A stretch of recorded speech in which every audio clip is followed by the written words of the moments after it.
Welcome to Timelines. See the history, understand the present. Talks by Satish Makena.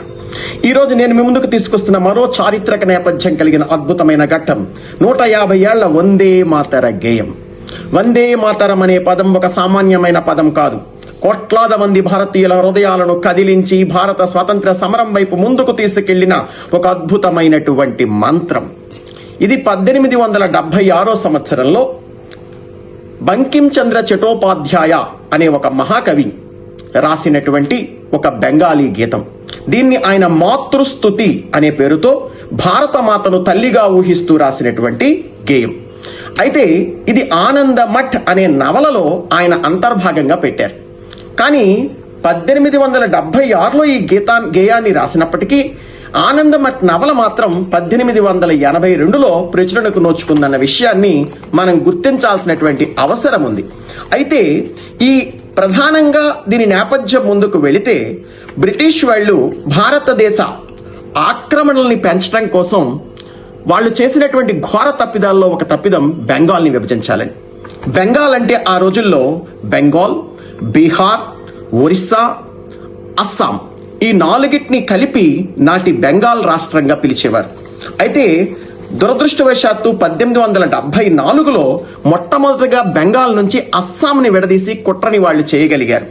ఆ తర్వాత lord Curzon అనేటువంటి ఒక ఆయన కాలంలో 1905 సంవత్సరంలో ఈ బెంగాల్ని తూర్పు బెంగాల్, పశ్చిమ బెంగాల్గా విడదీసి భారతదేశంలో ఉన్నటువంటి హిందూ ముస్లింల మధ్య చుచ్చని రగల్చడానికి, మన మధ్య ఐక్యతను కొల్లగొట్టడానికి ప్రయత్నం చేశారు.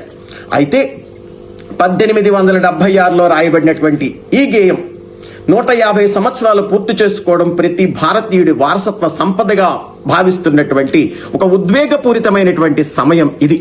అయితే ఈ వందే మాతర గేయాన్ని మొట్టమొదటిసారిగా భారత జాతీయ కాంగ్రెస్ కలకత్తాలో తన సమావేశాన్ని నిర్వహిస్తున్నప్పుడు 1896 సంవత్సరంలో ఈ గేయాన్ని మొట్టమొదటిసారిగా విశ్వకవి గురుదేవ్ రవీంద్రనాథ్ ఠాగూర్ గారి గళం నుంచి ఈ జాతీయ గేయం వెలువడడం, ఆయన స్వరం నుంచి ఈ గేయం పాడడం అనేది మరో చారిత్రక అద్భుతంగా మనం గమనించాలి, గుర్తుపెట్టుకోవాలి.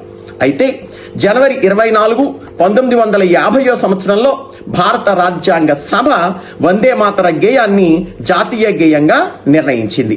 150 ఏళ్ల ఈ జాతీయ గేయానికి గుర్తుగా 1971లో అప్పటికే మనకి Vande Mataram act, prevention of insults to national act అనేటువంటి ఒక యాక్ట్ 1971లో ఉంది. అయితే దాన్ని మళ్ళీ సవరణ చేస్తూ 2026లో వందే మాతరం యాక్ట్ అనేటువంటి యాక్ట్ ని తయారు చేయడం జరిగింది. ఈ వందే మాతరం యాక్ట్ ని ఇవాళ సేమ్ మన జనగణమనకి ఎటువంటి అంశాలు ఉంటాయో యాక్ట్ లో, ఇందులో కూడా అలాంటి యాక్ట్ తీసుకొచ్చారు.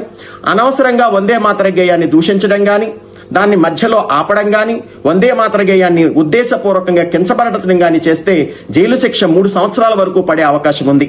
చివరిగా మొన్న ఆగస్టు 15, 2026 సంవత్సరంలో మొన్ననే మరి భారతదేశపు ఎర్రకోట వద్ద భారతీయులందరూ సగర్వంగా తల ఎత్తుకొని వందే మాతర గేయాన్ని ప్రజాప్రతినిధులు, అతిథులు, సాయుధ దళాలు, అక్కడ ఉన్నటువంటి మన యొక్క సైనిక దళాలు అందరూ కలిసి గొంతెత్తి వందే మాతర గేయాన్ని పాడి 150 ఏళ్ల వందే మాతర గేయానికి ఘన నివాళిని అర్పించారు. వందే మాతరం. జై హింద్.